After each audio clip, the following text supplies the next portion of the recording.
아멘. 할렐루야. 우리 하나님께 영광의 박수 올려드립니다. 감사합니다. 감사합니다.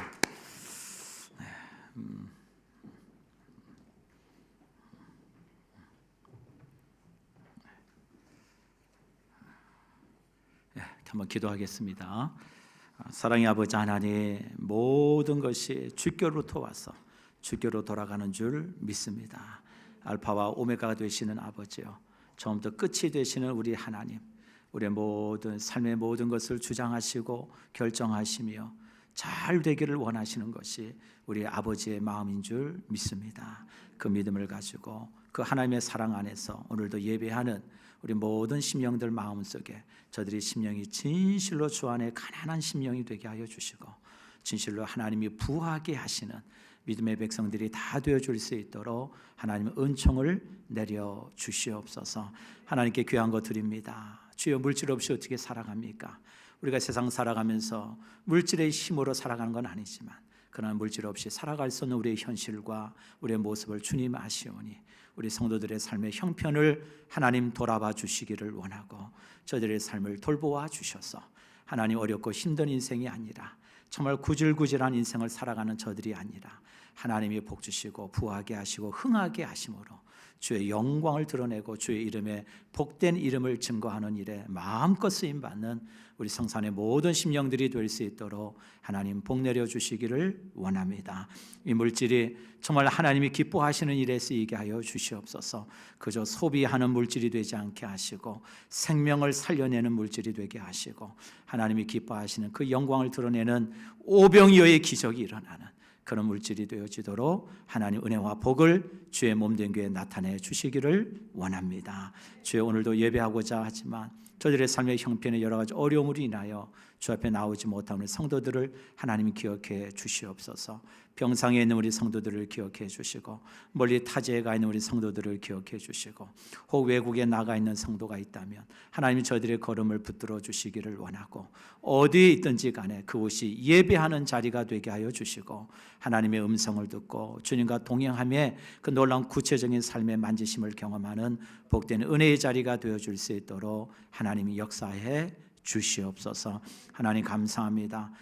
이름 모르게 섬기시는 많은 분들이 있습니다. 그들의 섬김 하나하나를 기억하여 주시고 복 내려 주시고 영육이 강건한 인생이 되어지도록 하나님 함께해 주시옵소서. 부족한 종의 입술을 온전히 하나님께 의탁합니다. 주의 말씀만이 증거되어 줄 수 있도록 종의 입술을 사용하여 주시고, 부족한 종은 십자가에 가려주시고 온전히 주님만이 하나님만이 드러나는 귀한 복된 말씀이 되어지도록 인도해 주시옵소서.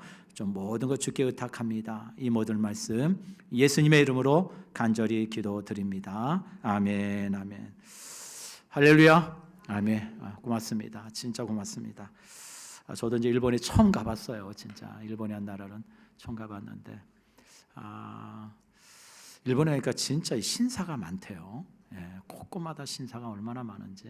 그러니까 일본 사람들은 태어나면 신사에서 시작해서 죽으면 불교, 절로 끝나는 나라가 일본이더라고요. 신사가 뭔지 아시죠? 살아있는 신을 섬기는 곳이에요. 어마어마합니다. 정말 신사. 그리고 그 얼마나 그 절들이 많은지, 죽으면 뭐든지 다 모든 사람은 절에 가서 묻혀야 돼요. 일본은. 그래서 절에 보면은 납골 땅이 다 있어요. 전부 다. 그래서 선교사님이 우습게 얘기를 그렇게 하세요. 목사님, 일본에 와서 교회를 개척하고 세우고 부흥하려면요, 교회가 납골 땅 사업을 하면 부흥합니다. 일본이 한 동네가 그래요. 정말.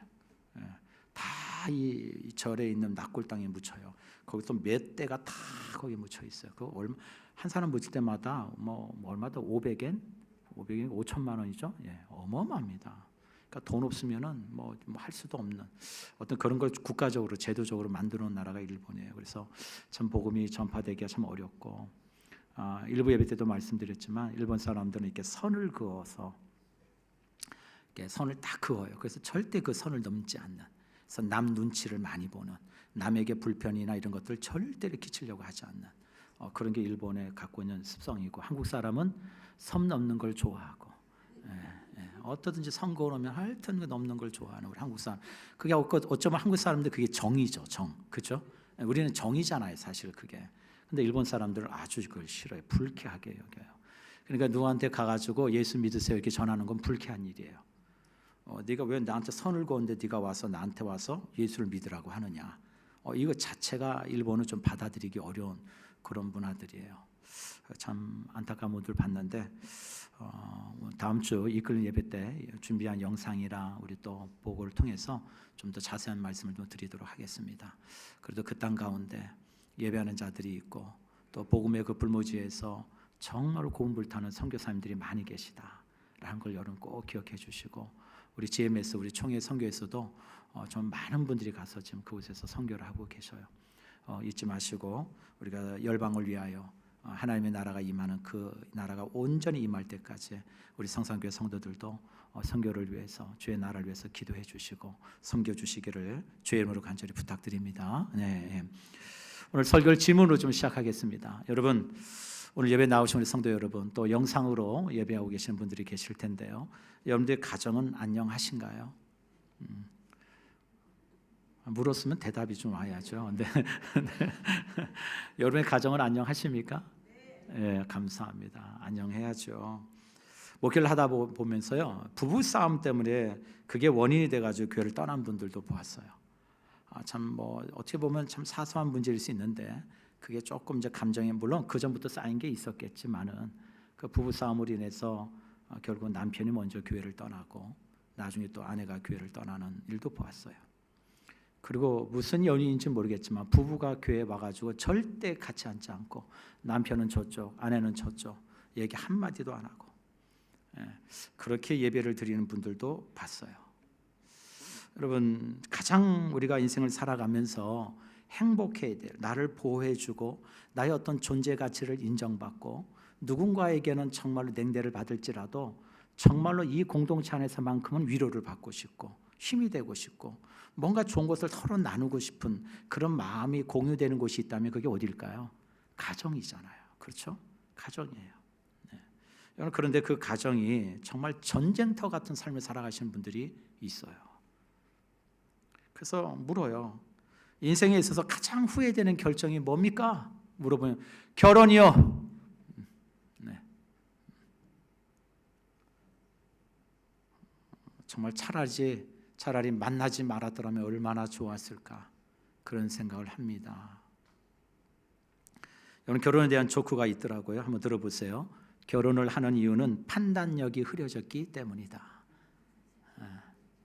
다 우리는 판단력이 흐려지신 분들이에요. 제가 봤을 때는데 그 다음에 두 번째 이혼을 하는 이유는 인내력이 떨어졌기 때문이다. 그 다음에 재혼을 하는 이유는 중요해요. 재혼을 하는 이유는 기억력이 떨어졌기 때문이다. 쪼꼬이긴 하지만 뼈 있는 말이죠. 가정마다 크고 작은 문제 없는 집안이 어디 있습니까? 다 있어요. 부부간의 갈등이 여전히 있고요. 부모와 자식 간의 갈등도 있고요. 또 형제들 간에 또 깊은 골이 있고 정말 어떻게든지 그래도 내 가정만큼은 좀 제대로 세워봐야 되겠다. 일궈야 되겠다. 그런 마음을 가지고 노력해 보지만 이 한 번 무너진 신뢰라는 게 쉽사리 회복이 참 어려워요. 그리고 또 한 번 무뎌지고 굳어진 이 서로의 입장 차이를 극복해낸다는 게 참 웬만해서는 쉽지가 않아요. 그래서 가정이 깨어지는 경우들을 봅니다. 우리 사랑하는 성도 여러분, 오늘 저는 여러분들에게 이 가정의 문제 앞에서 또 우리 가정을 돌보시고 세워가시는 하나님의 은혜라고 하는 이 큰 틀 안에서 세상의 관점이 아니라 또 사람들이 보는 그런 관점이 아니라 신앙의 관점, 믿음의 관점에서 우리의 가정의 현 모습을 좀 돌아보고 그리고 아무리 큰 위기고 어려움이 우리 가정에 있다 할지라도 그 문제의 해답과 열쇠는 우리 예수님께 있는 줄 믿습니다 라고 하는 그 고백을 가지고 오늘 이 말씀이 여러분 삶에 들려지기를 축복하고 들음으로 여러분의 가정이 회복되고 예배로 세워지는 은혜의 가정이 되시기를 주의 이름으로 다시 한번 축복합니다. 아멘. 오늘 본문의 이야기는 야곱의 이야기입니다. 야곱의 가정의 이야기예요. 야곱이 형 에서의 그 시퍼런 그 진노 앞에 두려움 앞에 이제 도망을 치죠. 야반도주를 합니다. 그러고 나서 삼촌 라반의 집에서 20년의 세월을 이제 보내게 됩니다. 그 20년의 세월 동안 삼촌 라반이 얼마나 계산적인 사람인지 이기적인 사람인지를 다 겪었어요. 세상은 이렇게 살아야 되는구나. 순진하게 살면 안 되는구나. 적당히 좀 이렇게 좀 속일 줄도 알고 그렇게 살아야 내 손에 뭔가 쥐어지는 거구나. 이거를 야곱이 삼촌 라반의 전에서 철저히 취득합니다. 깨달아요. 나도 이렇게 살아야지. 그런 가운데 인내하면서 두 아내 레와 라헬을 얻을 뿐만 아니라 두 첩이죠. 실바와 비라라고 하는 이 첩까지 얻어서 아들을 12명을 얻죠. 그리고 딸까지 얻습니다. 야곱이 사실 잘나서라기보다는 하나님이 그와 함께 하시고 그를 떠나지 않으냐 하시겠다는 그 약속에 근거하여 하나님 그 약속을 이루신 야곱의 인생이라고 봐야 되겠죠. 하나님의 시간이 되었어요. 하나님 정하신 때가 이르자 하나님이 야곱에게 야곱아 너 이제 삼촌 라반 집을 좀 떠나거라. 너 이제 과거에 20년 전에 나랑 약속했던 거 너 기억하지? 너 그 베들로 다시 올라가서 그 은혜의 장소 나를 만났던 그 장소에서 내게 제단을 쌓고 내게 예배하거라. 하나님이 야곱에게 말씀하십니다. 우리 창세기 31장 우리 31장 3절 우리 말씀 한번 보실까요? 시작. 여호와께서 야곱에게 이르시되 내 조상의 땅 내 족속에게로 돌아가라. 내가 너와 함께 있으리라 하신지라. 하나님이 말씀하신 거예요, 여러분. 우리 사랑하는 성도 여러분 인생도요. 하나님의 사인이 있을 때까지는 잘 참고 견디고 인내하시면서 하나님이 내게 주신 그 자리가 정말 은혜의 자리, 복된 자리인 줄 믿고 하나님의 인도하심을 따르는 우리 권속들이 되시기를 축복합니다. 그러셔야 되는 거예요. 하나님이 딱 되가 되시니까 이제 야곱아 너 이제 짐 싸. 너 이제 가야지. 너 약속의 땅 조상의 땅으로 가야지. 하나님이 사인을 보여주세요. 그러고 나서 구체적으로 좀 더 말씀하십니다. 13절에 이렇게 말씀하셔요. 나는 베델의 하나님이라. 내가 거기서 기둥에 기름을 붓고 거기서 내게 서원하였으니 지금 일어나 이곳을 떠나서 어디로 가라고요? 내 출생지로 돌아가라. 하나님이 베델을 언급하세요. 베델, 너 기억나지? 20년 전에 베델, 너 나를 만났던 그곳, 너 그곳 내게 제단을 쌓고 내게 서원하며 약속했던 그곳, 나를 예배했던 그곳 너 기억나지? 거기로 다시 가. 하나님이 이렇게 말씀하셔요. 그러자 야곱이 어떻게 하죠? 식솔들을 다 거느리고 삼촌 아버지 집 앞을 몰래 나옵니다. 왜? 삼촌이 보내줄 것 같지 않으니까 자기들 대고 몰래 나와요. 근데 여전히 야곱의 생각은 인간적인 생각이 깊어요.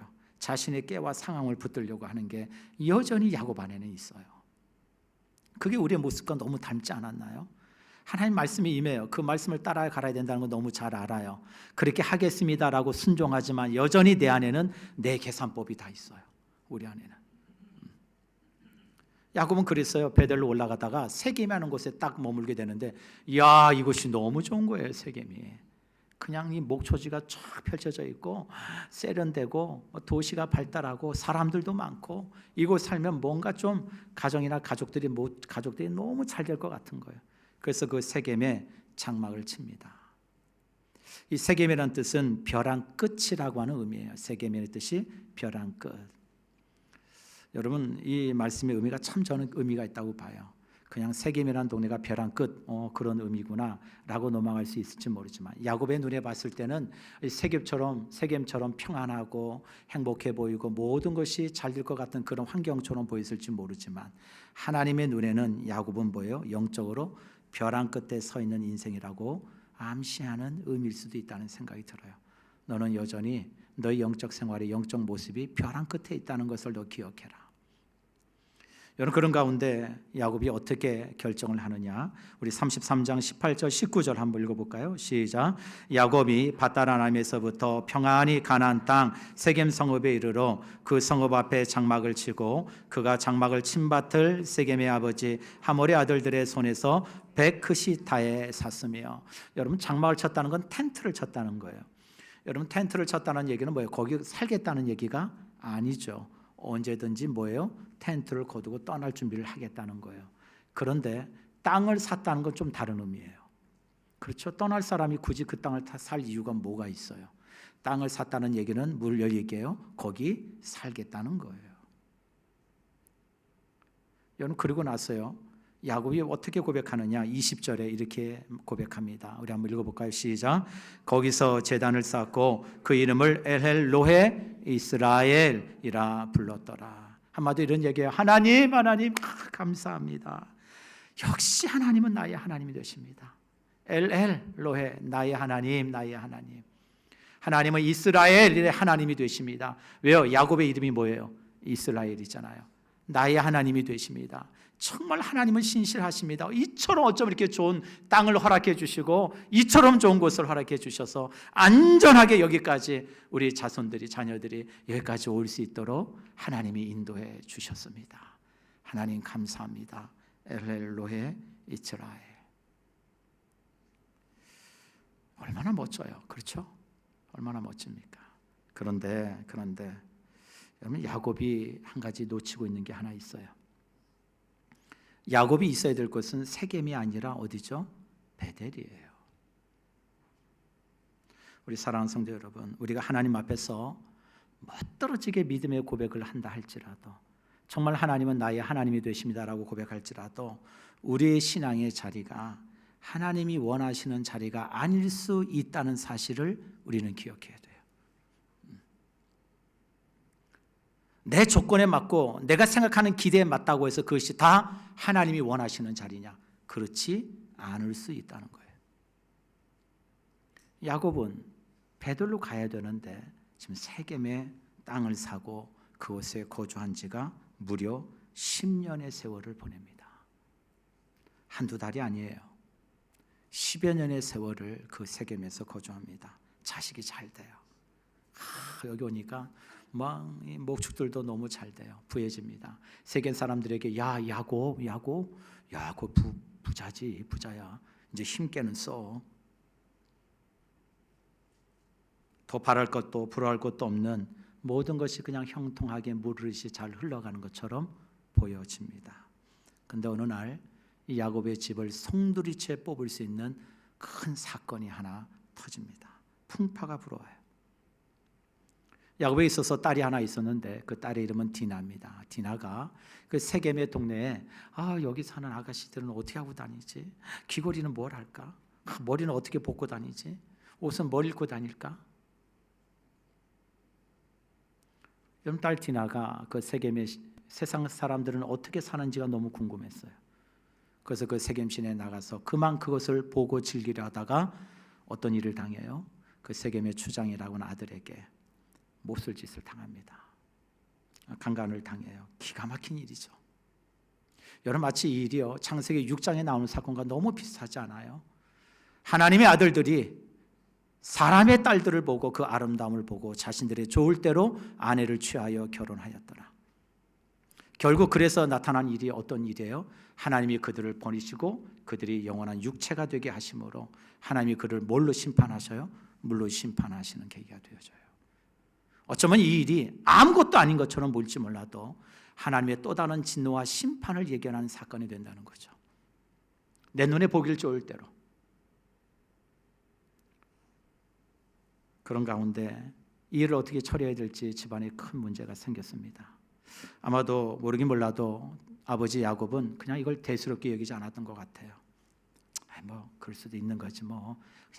남 시끄럽게 하지 마. 난 시끄럽게 하지 말고 그냥 조용히 우리끼리 그냥 넘어가자.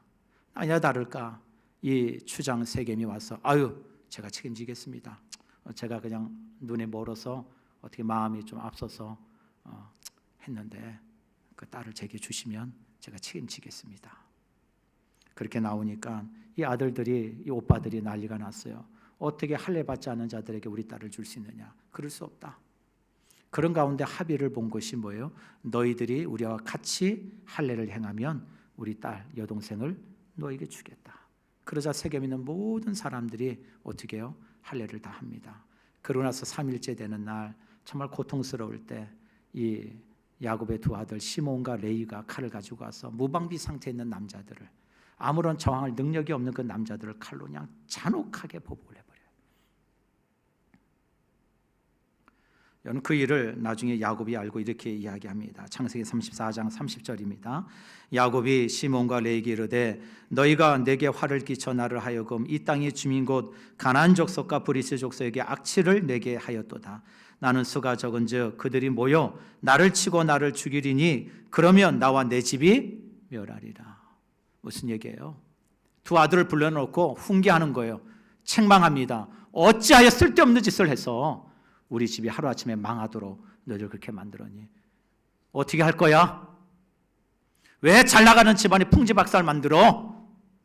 라고 야곱이 그 두 아들들을 책망해요. 두 아들이 기가 막힙니다. 아버지 어떻게 그렇게 가만히 있을 수 있습니까? 우리 여동생을 창녀같이 대하는 것이 그게 옳은 겁니까, 아버지? 근데 야곱은 더 이상 문제를 만들고 싶지 않았던 것 같아요.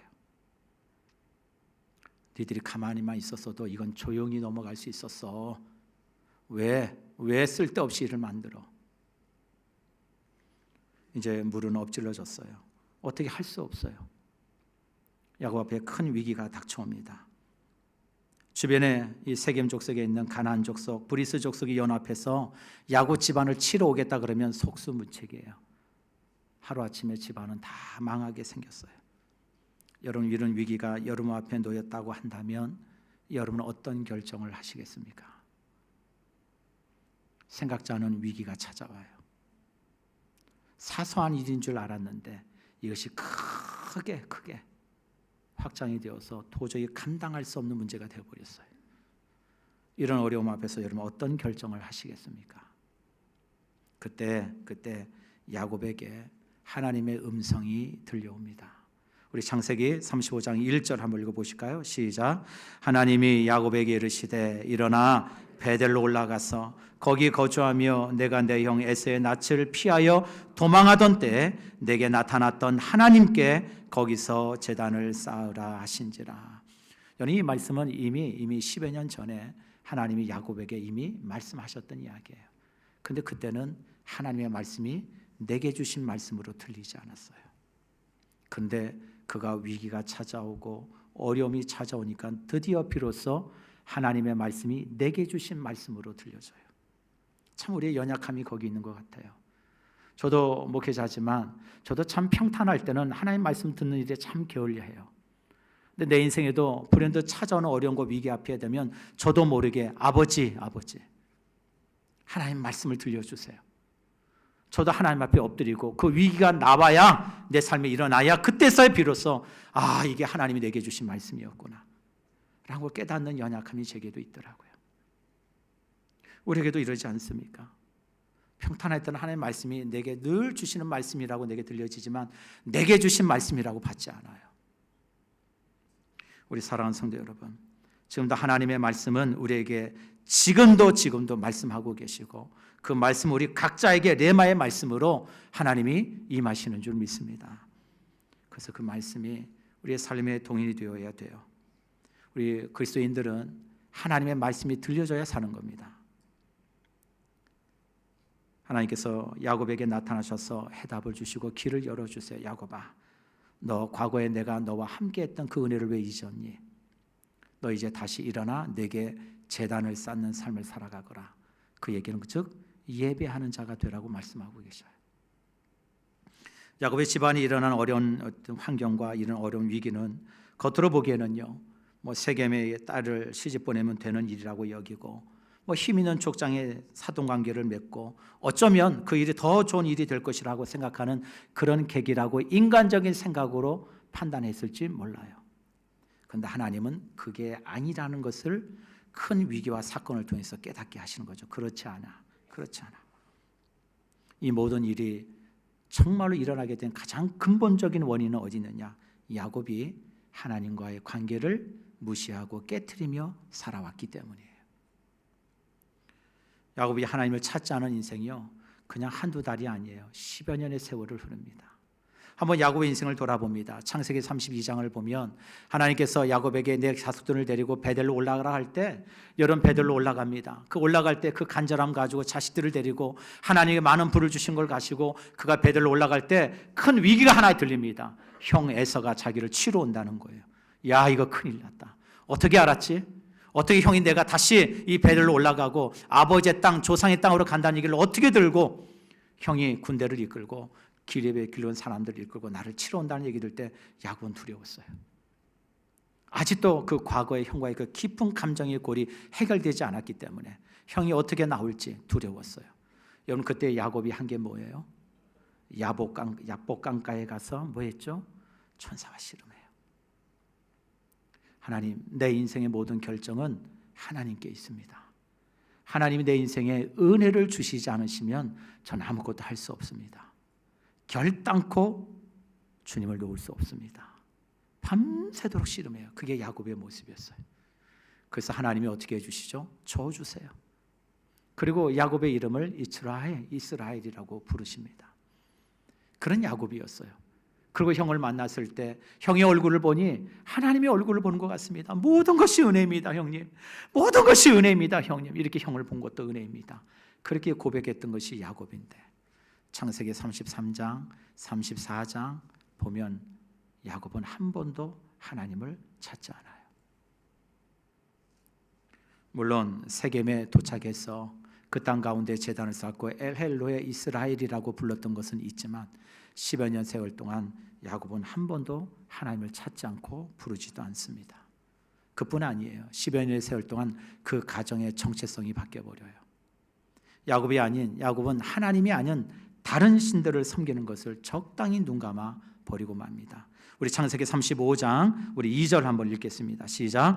야곱이 이에 자기 집안 사람과 자기와 함께한 모든 자에게 이르되 너희 중에 있는 이방 신상들을 버리고 자신을 정결하게 하고 너희들의 의복을 바꾸어 입으라.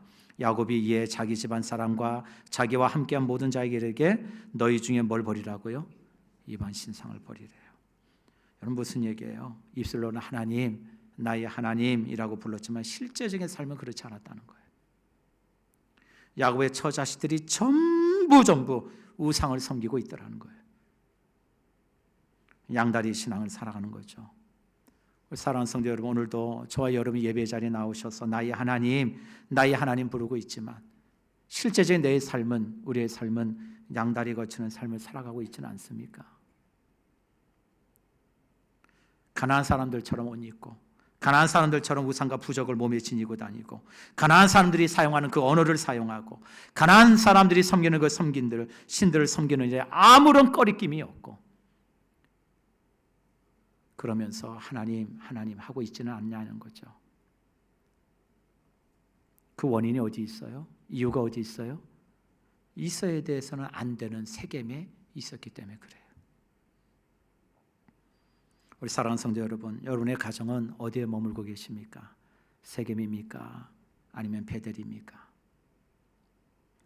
우리 인스타 릴스에 나오는 함익병 피부과 의사를 여러분 아실 거예요. 저는 이분의 이야기를 가끔씩 너무 재밌어요. 너무 솔직하고 막 거침없이 얘기해 주시는데 어떨 때는 막 깜짝깜짝 놀랍니다. 이분의 한 얘기 중에 이런 얘기가 있어요. 인생의 게으름과 내 몸을 돌보지 않고 삶을 즐긴 대가는 반드시 나중에 치르게 되어 있습니다. 이런 얘기를 하시는 거예요. 인생의 게으름과 내 몸을 돌보지 않고 삶을 즐긴 대가는 반드시 나중에 대가를 몸으로 치르게 되어 있습니다. 그러면서 이분 하는 얘기가 참 무서운 말이었는데 지금 내가 운동하지 않고 먹는 거 절제하지 않고 그냥 좋을 대로 내가 하고 싶은 대로 게으름 피우면서 살아가면 지금 당장은 젊으니까 아무 일도 일어나지 않을지 모르지만 나중에는 반드시 그 대가를 몸으로 치르게 돼 있다는 거예요. 여러분 정말 그렇죠. 그래서 이 함익병 의사가 결론적으로 그런 얘기를 했어요. 운동할 수 있을 때 운동하세요. 한 번 망가진 몸은 절대로 100% 회복되지 않습니다.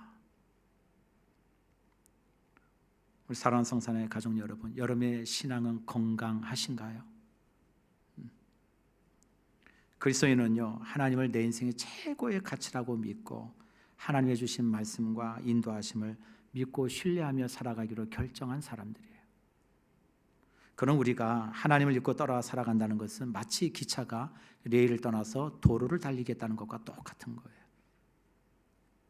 지금 당장 내게 아무런 일이 일어나지 않는다고 해서 잘 하고 있다고 생각하시면 여러분 안 됩니다. 내 인생의 풍파의 위기가 있든 없든 우리가 매 순간 점검해야 될 것이 있다면 그것은 내가 정말 지금도 하나님과 동행하며 살아가는 인생인지 내가 있어야 될 곳에 있는 인생인지를 날마다 점검해 보셔야 돼요. 그래서 우리가 한 주간 우리 인생 가운데 주어진 삶의 자리에서 내가 혹시라도 내 중심이 흔들리고 내가 잊지 말아야 될 곳에 살지는 않았는지, 내가 정말 하나님 잊고 살았는지 않았는지를 다시 한번 내 인생을 돌아보며 점검하는 자리가 그게 예배의 자리예요. 그 예배가 얼마나 귀합니까? 다시 한번 예배 자리에 와서 내 모습을 돌아보고 내가 하나님의 중심으로 살았는지를 다시 한번 깨닫고, 그래서 다시 한번 내 삶의 주인은 하나님이 되십니다라고 결단하며 고백하며 나아가는 자리가 예배의 자리인 줄 믿습니다. 과거 야곱이요, 형 에서를 통해 피하던 때를 돌아봅니다. 정말 두려움과 외로움, 앞으로 내 인생이 어떻게 펼쳐질지 아무것도 몰라요. 너무나 지쳐있고 피곤해 있던 야곱이 돌베개를 베고 한 강가의 춤을 출 때 그 꿈 가운데 하나님은 야곱에게 나타내 주세요. 그리고 야곱은 그곳에서 정말로 진실로 하나님이 나와 함께 하신다는 것을 경험하고 그곳에 제단을 쌓고 그것을 하나님의 집 베델이라고 불렀어요. 그리고 야곱은 하나님께 서원합니다. 하나님, 내가 언제가 될지 모르겠지만 우리 삼촌 라반의 집을 가서 언제쯤 하나님이 이곳에 돌아올지 모르지만 하나님이 평안하게 돌아오게 하신다면 내가 이곳을 잊지 않고 다시 한번 이곳에서 제단을 쌓고 하나님의 이름을 부르겠습니다. 그리고 제가 하나님께 10의 1조를 드리겠습니다. 이게 야곱의 약속이었어요. 그런데 야곱은 한 가지도 지키지 않습니다. 우리 사랑하는 성도 여러분, 그럼에도 불구하고 나는 하나님을 잊고 있을지 몰라도 우리 하나님은 결코 우리를 잊지 않으셨다는 것을 기억하셔야 돼요. 야곱이 그런 가운데 결단하고 모든 가족들에게 이제 다시 우리가 베델로 올라가자라고 결단하니까 하나님이 두 가지 은혜를 주셔요. 이 말씀만 나누고 마치겠습니다. 우리 한번 창세기 35장 4절 5절 우리 같이 한번 읽겠습니다. 시작. 그들이 자기 손에 있는 모든 이방 신상들과 자기 귀에 있는 귀고리들을 야곱에게 주는지라 야곱이 그것들을 세겜 근처 상수리 나무 안에 묻고 그들이 떠났으나 하나님이 그 사명 고울들로 크게 두려워하게 하셨으므로 야곱의 아들들을 추격하는 자가 없었더라. 하나님의 말씀을 듣고요, 그 말씀을 내게 주시는 말씀으로 받고 나아가는 인생에게는 하나님의 도우심이 구체적으로 임하는 것을 확인하게 하시고 목도하게 하신다고 하는 사실이에요. 여러분, 그 은혜가 우리 모두에게 있기를 간절히 축복합니다. 하나님 말씀을 붙들고요, 그 말씀이 그렇게 되어지고 믿고 나아가는 자에게는 하나님이 구체적으로 그 도움의 손길을 보여주신다는 거예요. 사랑하는 성도 여러분, 하나님은 살아계셔요. 우리 하나님의 약속은 결코 변치 않으십니다. 내게 능력이 있느냐, 가능성이 있느냐, 그걸 계산하지 마세요. 내가 정말로 하나님을 신뢰하고 믿느냐, 이 문제예요. 오늘 이 시간 내가 올라가야 될 곳 베델, 그 베델로 순전한 믿음으로 여러분들이 결단하고 나아가신다면 여러분 인생뿐만 아니라 여러분의 가정 가운데도 하나님이 어떻게 도우시고 세워가시는지를 구체적으로 보이시고 간섭하는 인생이 되실 줄 믿습니다. 두 번째로는 하나님이 야곱에게 다시 복을 주세요. 우리 본문 말씀 9절 10절 한번 읽겠습니다. 시작. 야곱이 밧다람에서 돌아오매 하나님이 다시 야곱에게 나타나사 그에게 복을 주시고 하나님이 그에게 이르시되 내 이름이 야곱이지만은 내 이름을 다시는 야곱이라 부르지 않겠고 이스라엘이 내 이름이 되리라 하시고 그가 그의 이름을 이스라엘이라 부르시고. 여러분, 여기 중요한 말씀은 다시는. 참 저는 이 말씀이 은혜가 많이 되었어요. 우리 사랑하는 성도 여러분, 우리는 어쩌면 매일같이 하나님 앞에 거짓말로 살아가지 않나? 하나님 다시는 죄를 짓지 않겠습니다. 하나님 다시는 우상을 따르지 않겠습니다. 하나님 다시는 제가 예배를 소홀히 여기지 않겠습니다. 우리는 늘 하나님 앞에 이렇게 고백하죠. 근데 그 다시란 말이 참 무색할 정도로 늘 하나님 앞에 부끄럽고 연약한 모습이 우리 안에 있지 않아요? 하나님 다시 한번, 하나님 다시 한번. 그런데 참 너무 감사한 것은 하나님은 우리의 그런 연약함에도 불구하고 다시 우리에게 찾아오시고 우리에게 복을 주시고 우리의 인생을 이끌어 가실 뿐만 아니라 우리의 연약함을 통하여 결코 우리를 밀어내지 아니하시고 우리를 끝까지 붙드시는 하나님이 되신다는 것을 여러분 믿을 수 있기를 축복합니다. 이게 중요한 거 아니에요? 우리의 그런 연약함이 있음에도 불구하고 하나님 다시 찾아와 주세요. 다시 복을 주세요. 여러분 이 시간이 여러분 인생이 다시 세워지는 그런 예배 시간이 되기를 주의 이름으로 축복합니다. 다시 하나님 만나셔야 돼요. 사랑하는 성도 여러분, 내가 이곳에 잊고 있었던 하나님의 은혜와 복은 없나요? 내가 진실로 하나님의 영광을 위하여 하나님의 기쁨을 위하여 예배자로 살아가겠다고 결단하지만 실제로 정말로 하나님의 찾으시는 예배자로 살아가고 있는지 한번 우리의 삶을 돌아보시고 우리 안에 있는 위기와 어려움이 어쩌면 여러분 하나님이 우리에게 잊고 있었던 그 하나님의 은혜를 들춰내시기 위한 우리의 삶의 은혜 장치인지 몰라요. 하나님의 말씀이 들려질 때 그 말씀이 여러분의 삶이 지배하고 그 말씀을 믿고 따라가면 반드시 그 끝은 하나님이 선하게 이끌어 가십니다. 그 하나님을 바라보고 오늘도 저와 여러분이 여러분의 가정에 예배하는 자로 예배자로 세워지는 은혜가 있는 복된 여러분과 가정이 되기를 주의 이름으로 간절히 축복합니다. 아멘. 한번 기도하시죠. 네, 오늘 말씀을 붙들고 우리 한번 1분만 기도하겠습니다. 하나님, 정말로 하나님 내게